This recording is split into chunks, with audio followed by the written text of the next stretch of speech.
She didn't use Melania's name, but one question from Representative Jasmine Crockett shocked the whole White House and showed a double standard that America has been ignoring for years. It all started with the traditional sounds of a hearing on Capitol Hill, paper shuffling, tired voices, and political play. But then something strange happened. The air in room 2141 of the Rayburn House office building altered when Crockett leaned into the microphone that Thursday morning. What was the topic? Immigration reform again. The same old arguments. Republicans talking about law and order. Democrats are working to safeguard families. The cameras moved across the interns who were yawning and the committee members who were stone-faced. But Jasmine Crockett wasn't here to be polite. She fixed her blazer, looked straight ahead, and spoke softly. This was the beginning of what would become a viral moment. She paused to let the tension build before dropping the bomb. Do we start with the First Lady? No sound. Not the polite type. The kind that makes you feel like someone just knocked over a table. 3 seats to her left, Representative Glenn Bradbury blinked hard and opened his mouth as if he couldn't believe she said it.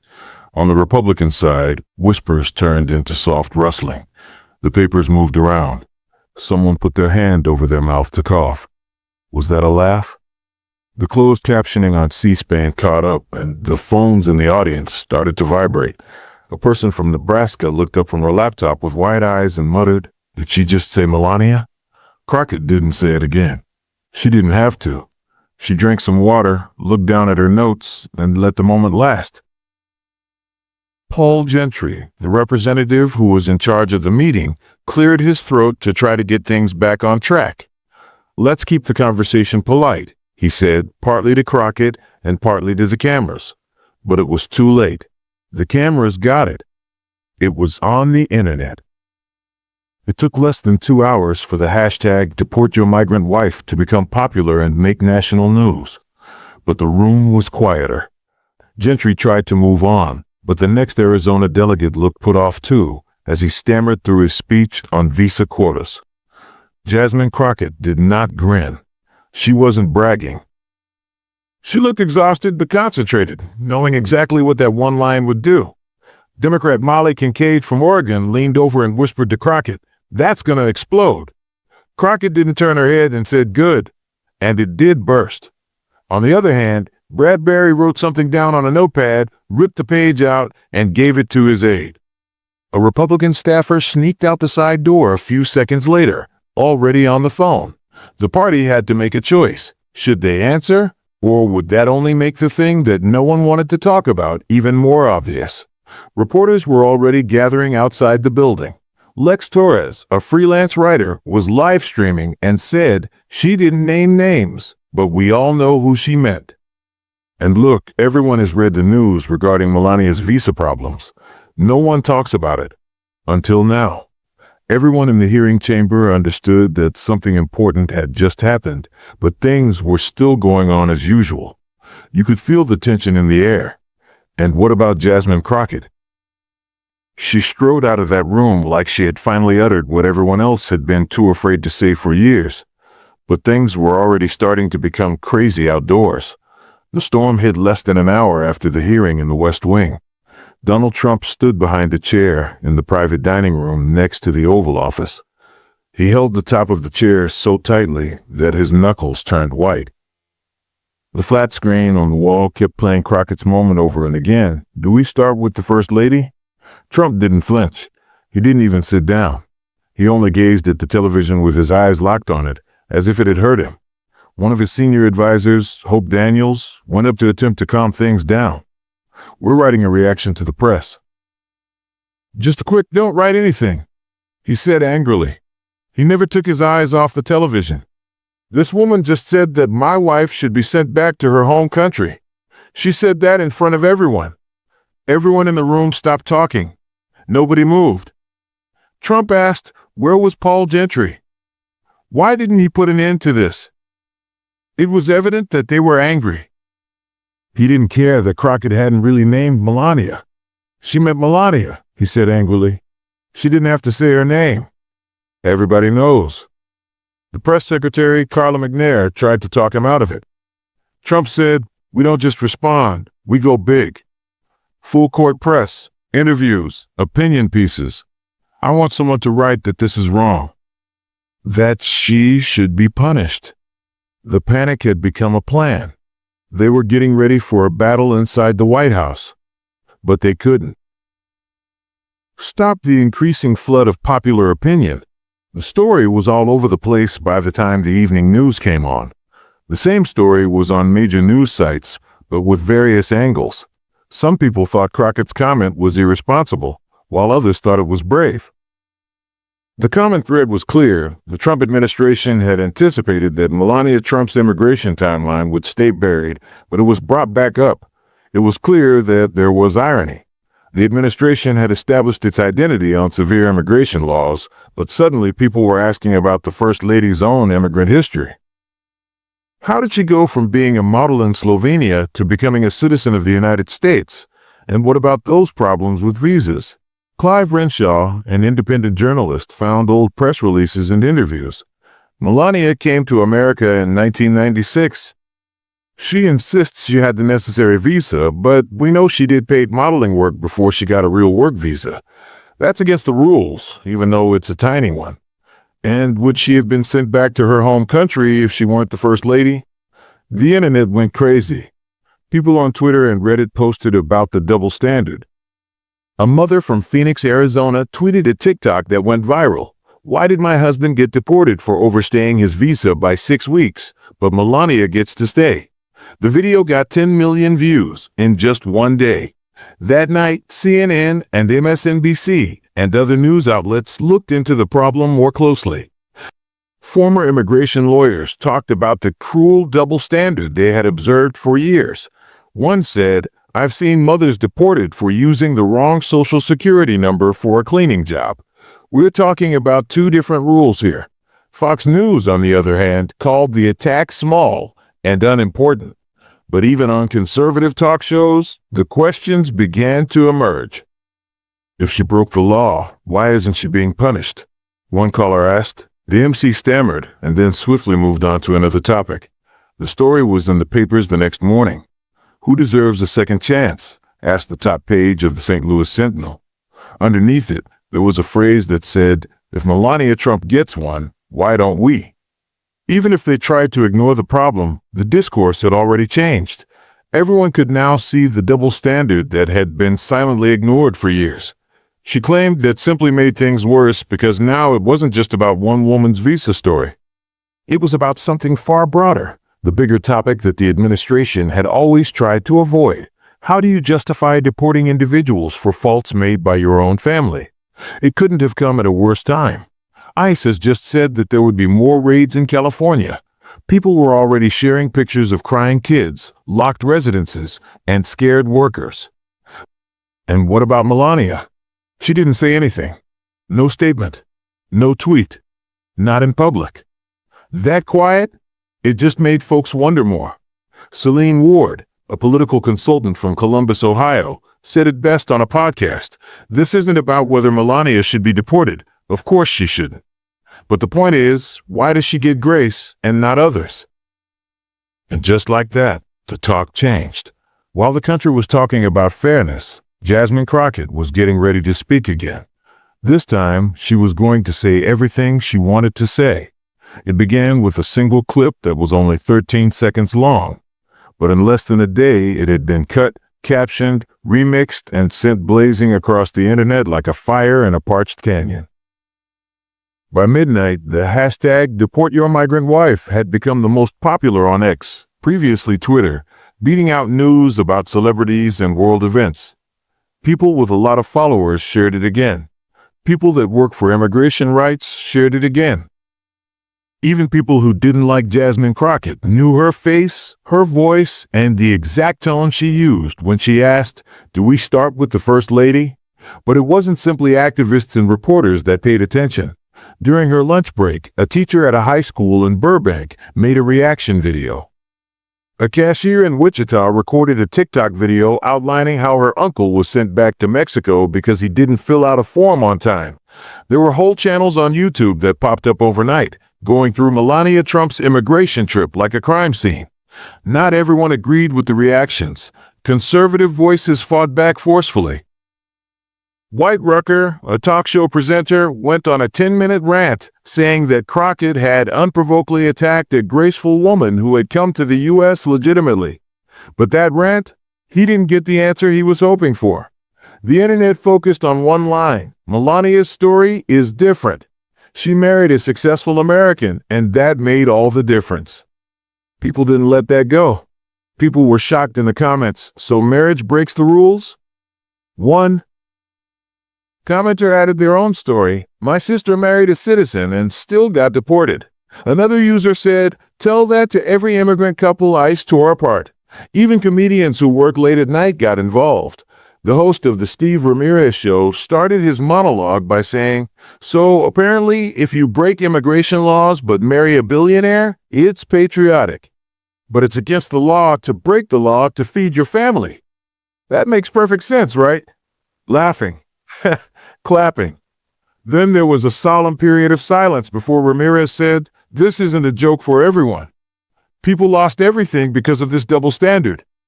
That line was also cut and shared over and over again. But what made the storm worse? How personal it got. People weren't simply talking. They were admitting things. One man shared a picture of his mother with the statement, she was deported in 2007 for a visa mistake. No criminal record, no second chance. Melania gets to keep her platform. We got quiet. There were a lot of stories like that. A lot of them. What had started as a political barb suddenly turned into a sorrowful mirror that showed the truth about immigration. People became emotional in the comment sections. People talked about how scared they were of being taken away from their families, how embarrassed they felt in courtrooms, and how sad they were to miss birthdays and weddings. And in between the pain, there were frequent comparisons to Melania's background, especially the modeling job she supposedly did before her visa allowed her. Maribel, a DACA recipient, said it best on Instagram. She tweeted a picture of herself with a stack of immigration papers with the comment, 3,000. 7 checks on the background. 4 years of waiting. And I still don't know if I get to stay. But sure, let's not ask the First Lady any questions. It was raw, honest, and hurt. Even journalists who generally kept their opinions to themselves started to break down. Thomas Wellings of CNN was live from D.C. when he shook his head and stated, it's hard to tell families who are having a hard time that they don't qualify when the First Lady's story has so many holes. But there were still some who believed it had gone too far. Moderates, celebrities, and even a few Democrats all said, leave Melania alone. The Hartford Register published a letter that said, we can question policy without dragging a woman who is an elected official through the mud. Others pushed back fiercely. One reader said, she is the face of the rules of this administration.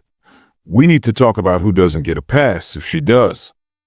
And as the country spoke about that, one thing was becoming clear. This wasn't going away. It was growing worse. More people, more stories, and more comparisons. Jasmine Crockett's comment hit a nerve.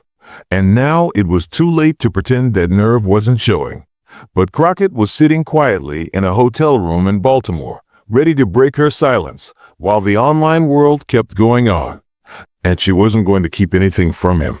Jasmine Crockett sat on the side of a hotel bed in downtown Baltimore, her legs crossed and her phone scrolling through hundreds of messages, tags, and mentions. Her team was in the next room, trying to decide if it was a good idea or a bad idea to go ahead with the interview tonight. She could hear parts of the talk through the partition that was too thin. She poked the hornet's nest, her press aide said under her breath. And the hornets are billionaires who know people in the media. But Jasmine wasn't scared. Not right now. Not after everything she had read in the last 24 hours. She had read a comment from a woman in Fresno that said, my dad got deported in 2019 after 27 years in the U.S. It was hard to read because of the death threats, the right-wing radio slander, and the cable TV footage that said she was rude. Your words made me feel like someone really saw us. Thanks. That stayed with her. The place smelled like stale coffee and a cleanser for industrial carpets. The cosmetic artist put powder on her forehead. Her stylist made the blazer fit better. As the clock got closer to 7 p.m., Jasmine's phone buzzed again.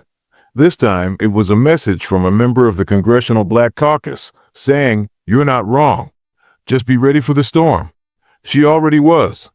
In a studio across town, cameras were being set up for a primetime sit-down with Latrice Greer on Nation Talk Tonight. It wasn't a show about softballs. Latrice was quick, smart, and not afraid to speak out against her own party. But Crockett had a good reason for choosing her. She didn't want a written apology. She wanted to talk to him. Greer didn't waste any time when the red light came on. "Congresswoman," she said, "you lit a match last night. People are saying you're brave, foolish, and everything in between. Let's get right to it. Did you intend to say that the First Lady of the United States should be sent back to her own country?" Crockett didn't even blink. She stated, "What I meant is that we can't keep being cruel and technical to one group of people when it comes to immigration rules, and then act like those same rules don't apply to the powerful." Greer moved closer. "You could have made that point in 100 different ways. Why this one?" "People ignore the truth when it's easy," Crockett said, her voice steady. "But they grow really quiet when the truth gets too close. I wasn't going after a woman. I was showing how a system worked." Greer nodded slowly. "You didn't say her name, but you knew who people would think of." "I did," Jasmine said. "And you know what? That quiet that came after I uttered it, that was the truth landing. No one in that room had a way to defend themselves. They just didn't want to talk about it. There was no editing on the live interview. Clips were showing up all over the place in just a few minutes. After Greer asked her if she regretted what she said, her most famous response emerged. Crockett didn't think twice. No one gets a free pass just because their husband lives in the White House. Some people used that as a rallying cry, while others used it as a target. The response had gotten worse by dawn. Fox News broadcast parts that said she was making the office of the First Lady seem bad. House Republicans wrote a letter asking for formal censure. One conservative critic even called her un-American, but Crockett didn't back down. She wrote, "If speaking the truth makes me un-American, then what does it make the people who deport families over paperwork?" That tweet also went viral. Some Democrats were getting anxious behind the scenes. One senior member is claimed to have observed in a private meeting, "I agree with her in principle, but the optics are a nightmare."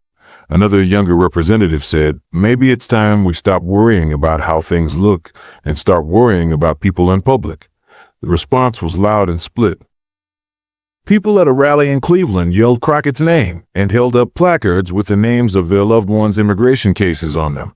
But in Jackson, Mississippi, a few others protested by waving American flags and holding up signs that said, "Respect the First Lady," in big red letters. Jasmine Crockett, on the other hand, stayed on track. She was on one more talk program that week, and when asked what her goal was, she didn't hesitate. "I want fairness," she added with determination. "I want the same kindness and understanding that people in power get to be offered to people who don't have it. And I want people to see the system for what it is. It only works for a few people." Many people agreed with what she said, but it also opened the door wide. The GOP had no choice but to go through it now. The chamber was frigid and sterile behind closed doors, like all high-security areas. There were no windows or phones, just a long oak table with faded suits and tight jaws all around it. This wasn't the GOP that people saw. This was the strategy meeting, which took place away from the public eye. They met on the 5th floor of the Capitol Hill Club, a secluded place that Republicans routinely utilized for these types of talks, ones that they didn't want interns to hear or see. Russell Crane, the House Majority Leader, sat at the head of the table. He didn't say anything right away. Instead, he looked at the faces of senior strategists, communications directors, and the presidents of several conservative PACs. After what felt like a lifetime, he finally spoke in a flat voice. "This is a mess, and I want to know how we're going to fix it." Someone coughed. Pete Farnell, a senior media strategist who had worked on every election since Reagan, came up. "Sir, if I may, Crockett took a swing, but we gave her the bat. For years, We've neglected the Melania question. Now that it's out, people are not buying the double standard. Crane shook his head. We don't need to win Twitter. We need to take charge of the story. Kendra LeMay, the deputy chair of Outreach, tapped her pen on a pad of paper. The far right wants blood. They want her to be punished or at least spoken about in the news for a while. But independents are torn. The numbers are moving, she said as she turned a sheet of paper toward Crane. In the last 48 hours, support from suburban women has dropped by 6 points.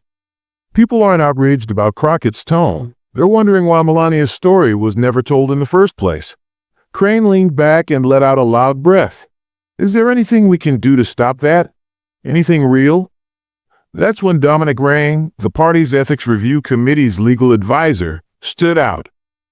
No one has ever officially proven any paperwork irregularities. Before the 2016 campaign really got going, Melania's lawyers took care of everything. We haven't shared the records since we didn't need to until now. Crane squinted his eyes. What do you mean? Rain wasn't sure what to do. If we let the documents go now, we might be able to quiet the storm. But if there's even a small mistake in there, it may go very wrong. The room went quiet. Farnell jumped in again. Or we don't let anything go. We change the subject. Make Crockett seem crazy. Say she went too far. Put it in the context of an attack on dignity. Pay attention to how she says it, not what she says. LeMay smiled tightly. The traditional magician's trick. Look at this hand, not the other. Crane gazed at her. Does that still work? She nodded slowly. If we act quickly. So they started writing down ideas on the whiteboard. Things that could work well on conservative media, attacking American women, disrespecting the office, and the politics of personal ruin. They went through every option, like sending surrogates to every morning program, providing talking lines to columnists they liked, and having Melania read to kids at a library as part of a press event. Make her seem elegant. And one said above the noise. But not everyone agreed. Robert Vance, a junior congressman from Nevada, folded his arms in the corner. What if we just answer the question? Crane was annoyed and stared at him. What do you mean? Did she break the rules? Does it matter? People aren't asking if Crockett was impolite. They want to know if she's right. There was a brief pause in the room. Crane then shook his head. We don't answer traps. We go around them. Rain said quietly, and if we admit to the double standard, it won't stop with Melania. It goes to the relative of every major donor and to every campaign volunteer we helped acquire a waiver for. Crane snapped his fingers. That's right. This isn't just about her. The whole damn scaffolding is what it's about. The discussion went on until after midnight, and by the time it was over, a strategy was in place. By morning, the GOP spokespeople were all over the airways with a new story. Jasmine Crockett was making immigration a political issue by going after women and using the law as a weapon. None of them talked about Melania's visa history. They didn't have to. They were banking that the public wouldn't stay interested long enough to ask for meaningful answers. They just had to wait for the anger to die down. But what they didn't expect, people weren't losing interest this time. The stillness around Melania was getting louder than anything they could have spoken. She had not said a word, no tweet, no statement. When she briefly returned to Manhattan 2 days after the hearing, she didn't even look at the cameras outside Trump Tower. Melania Trump had stopped talking, which made things worse in some way. From the moment she got off the private jet in Morristown to the short, escorted walk into a black SUV, reporters followed her every move. Cameras zoomed closer, attempting to catch an emotion or anything else that may show how she felt, but her face was still unreadable, perfectly calm and not available. The only persons who could come into her Fifth Avenue home were her longtime aides and one personal stylist. Staff said she wasn't watching TV, but they didn't believe them. One source said that she had been hooked to the news the first night after Crockett's comment, pacing the living room with her arms crossed and her jaw clenched. The source claimed she knows exactly what they're saying about her. She just won't answer the way they want her to. That silence made people even more curious. Cable news anchors started to break it down like it was a plan. Some thought it was planned, a smart way to avoid getting involved in the muck. Others said it was tone deaf and showed a lack of empathy when millions were hurting due of the same system that was now being questioned because of her. Howard Leeds, an analyst on Morning View, said it plainly: her silence isn't neutral. Not any longer. It sends a message, whether she meant to or not, that she doesn't feel like the same rules apply to her as they do to everyone else. The host said, "Isn't that the whole point? People feel that the quiet says, I'm above this." Her followers, on the other hand, saw the stillness as a sign of strength in the face of cruelty. Rachel Dumont, a former First Lady consultant, remarked on a podcast, "She's not a politician. She is a wife and mother. She doesn't have to answer to a congresswoman who is mad." But this time, that argument didn't have as much weight. While Melania stayed silent, thousands of immigrants across the country didn't have the luxury of being quiet. During a live CNN town hall on immigration in El Paso on a Thursday night, an audience member asked the panel, if I said nothing during my ICE hearing, would I be treated with respect or put on a plane? Nobody replied. Melania still didn't say anything. The hush spread to the time she was supposed to be on stage. A literacy program that was supposed to happen in Tampa was called off. The tour of the hospital in New Hampshire was pushed back. When asked why, a spokeswoman answered, and scheduling conflicts, but many who worked there knew better. The White House didn't want her in front of cameras, since all the reporters were ready to grill her about Crockett's comment and Melania's past. Some aides suggested a gentle interview, maybe with a favorable source or a carefully crafted Q&A that didn't deal about visas, but instead focused on motherhood, beauty, and charity. But Melania said no. One assistant stated she doesn't want to explain herself. She doesn't think she should have to. But the public wanted more. This time, more than any other time. The country could forgive mistakes, but it was having a hard time forgiving those who didn't care. Priya Sethi, an immigration lawyer, said, "It's not just the fact that it's illegal that bothers people, it's the silence. The privilege to ignore what others must beg to survive. That's what stings." Her statements crossed party lines and were heard by many. Some Republicans even started to concede to each other that the silence wasn't helping. One anonymous aide told Politico she should have said something. Even just a few words, something like, "I respect the immigration process. Anything but this ghost act makes it worse." But Melania stayed still. No matter how loud the noise got around her, she appeared determined not to let it bother her. Or maybe, just maybe, she was waiting for it to go away. Jasmine Crockett saw it when she got back to Washington. She said this during an impromptu press stop outside her office. People are going out of their way to keep this woman from answering a simple question. As a black congresswoman, if I had even one visa mistake in my past, I would be dragged through the system until my career was over. But what about Melania Trump? She gets to pretend none of this affects her. She didn't grin. She didn't yell. She just shrugged. The silence speaks more than any of us could. But Melania was still not seen, and the country was waking up. Voices that were too scared to speak up were going to take center stage. Rosa Alvarado sat at the kitchen table in a two-bedroom apartment in Stockton, California, with her youngest daughter napping on her lap. The TV was on but muted. The title at the bottom of the screen said it all: Melania faces questions amid immigration debate.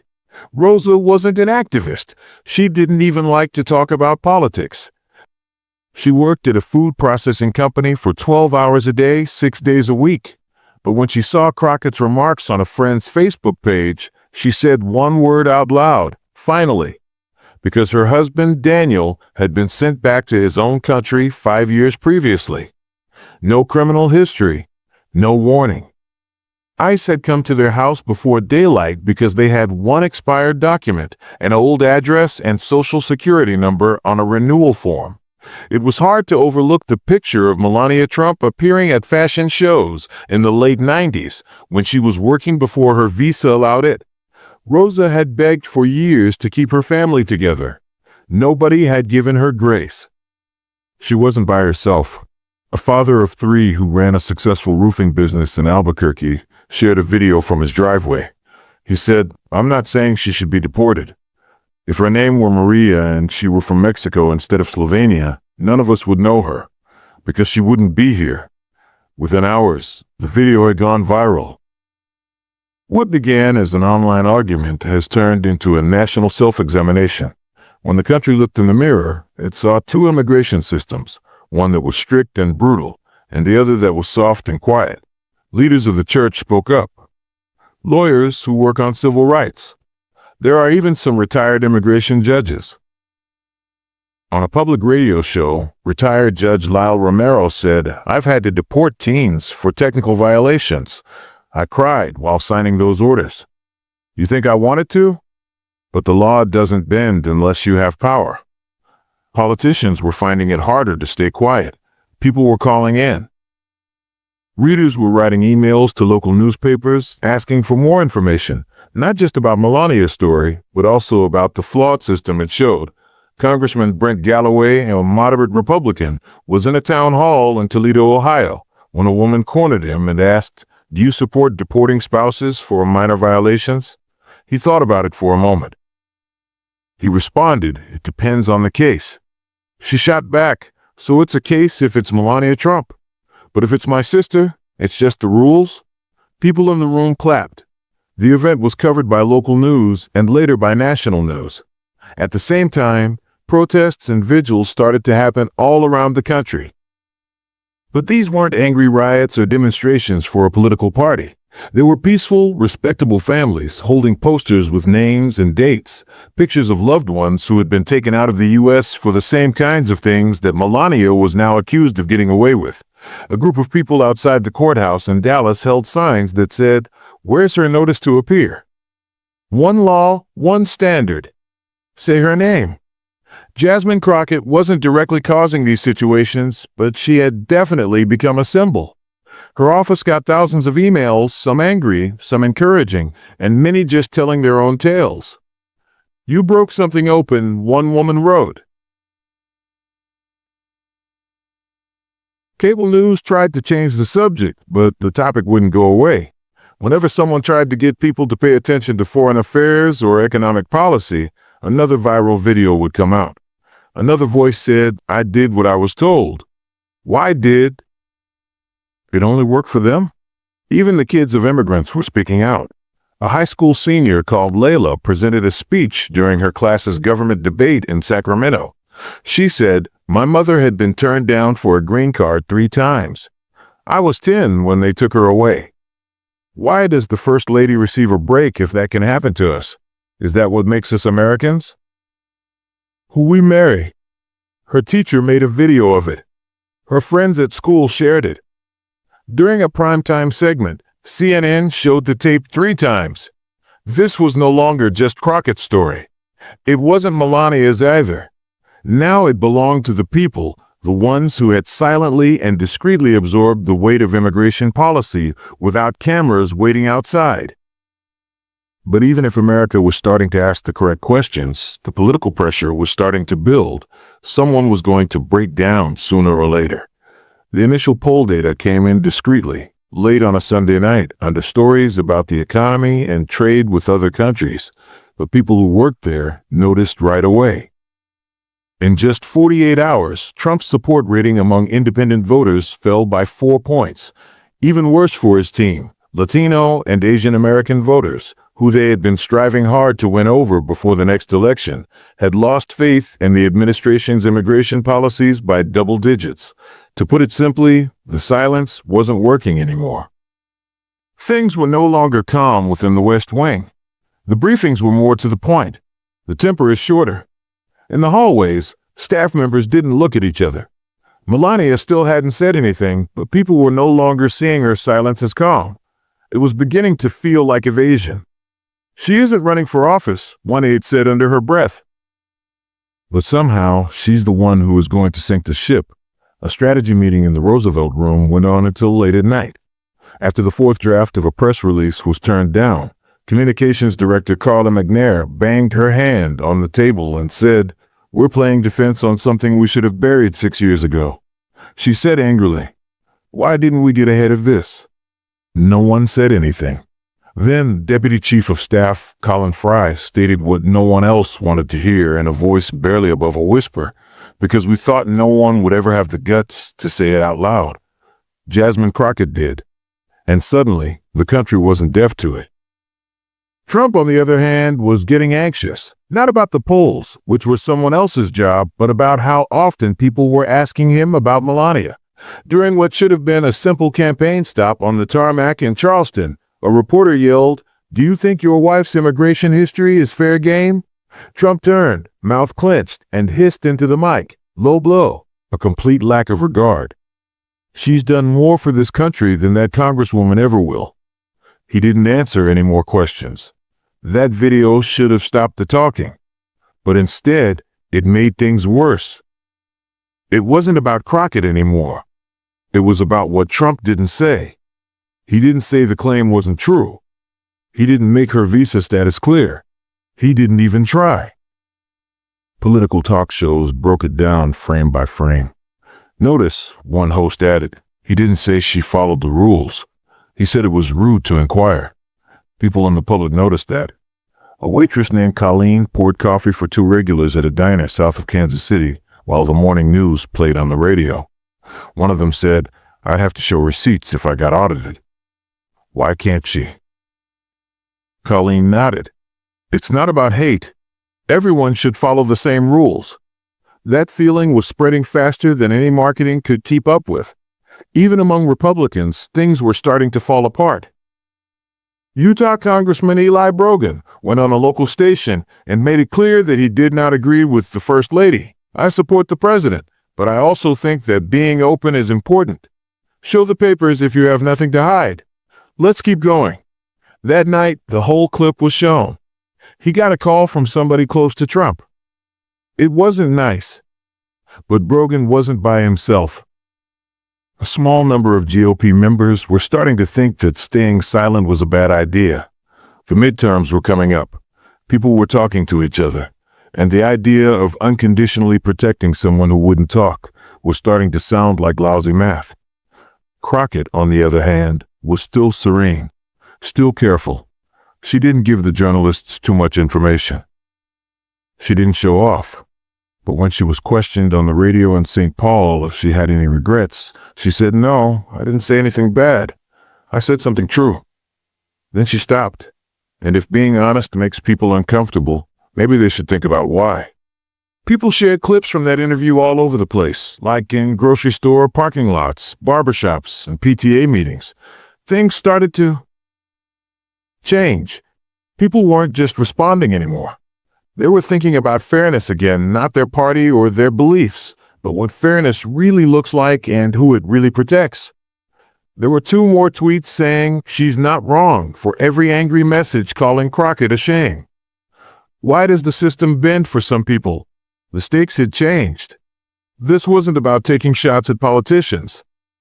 This was about the boundary between privilege and punishment, who gets protected, who gets hurt, and how long a democracy can stay quiet until people start asking for more than just platitudes.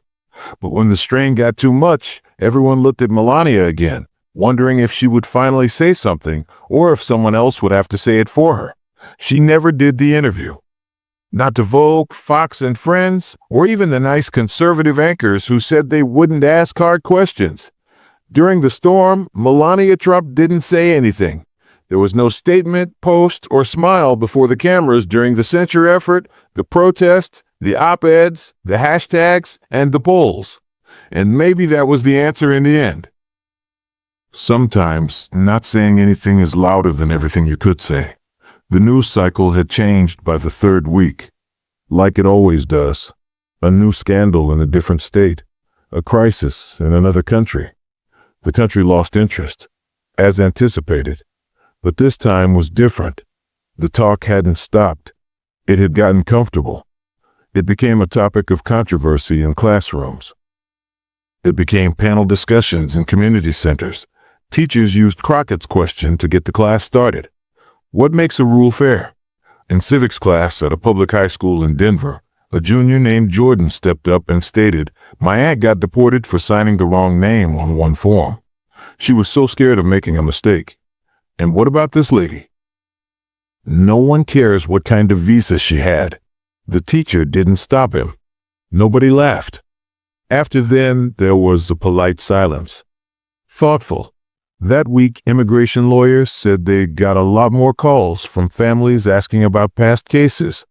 They were suddenly worried that their loved ones had been treated too harshly, because they now had something to go by. A face, a name, a side-by-side look. Melania Trump had become a standard for justice and immigration policy, whether she wanted to or not. At the same time, Jasmine Crockett kept up her pace. She didn't brag. She didn't run for office at that moment. She didn't have to. People had already appropriated it and made it their own. She said it just briefly during a town hall in Detroit. I didn't say that to score points. I said that because there are people in this nation who are afraid every day of a knock on the door, losing their families, or being told they don't belong. I'm sick of seeing the system make allowances just for the rich and powerful. There was no cheering from the crowd. They got up. No chanting. No music. Just silent clapping. One woman wept. A member of the New Jersey Assembly suggested a law that would require all wives of federal officials to be completely open about their visas. It didn't pass, but people heard it, and it made people discuss. And it turns out that talking was the true win. The hashtag went away, but the notion stayed. Someone put up Crockett's comment on the wall near the register in a little diner in Omaha. It said no one gets a free pass just because their husband lives in the White House. Someone had written in ink next to it, "Truth lives longer than power." The lesson was apparent, clearer than any news story or press conference could have made it. It's important to follow the rules, but who they apply to is more important. And quiet isn't grace, especially when you have authority. It's up to you. A choice that was loud and public. Melania's silence may have been polished, but it left a mark that her team didn't foresee and that her husband couldn't control. A silence that made people think about how many other people had been hushed without ever getting a chance to speak. One former ICE officer told a local reporter anonymously, "In 20 years, I've seen people deported for the smallest mistakes. Good individuals. People who are scared. This was the first time I ever witnessed the system get ashamed." The White House never made Melania's full immigration history public. The inquiries were never answered. The paper was still sealed, but the message kept open, floating, present, and not yet resolved. And maybe that's what made it heavy. Crockett made the country face what it already understood, but had never expressed out loud. Not merely the rules are fair. It's about who gets to forgive those who breach them. And now, every time a family has to be apart or someone is turned down for something little, people will remember this moment, this quietness, and think, would the result be different if my last name were different? And maybe that's what the truth actually is. Not a bar. Soundbite. Not a statement, but a question that never really goes away. Don't forget to subscribe if this story made you think, made you stop, ask questions, or feel something true. We have more stories coming that ask the tough topics in this space.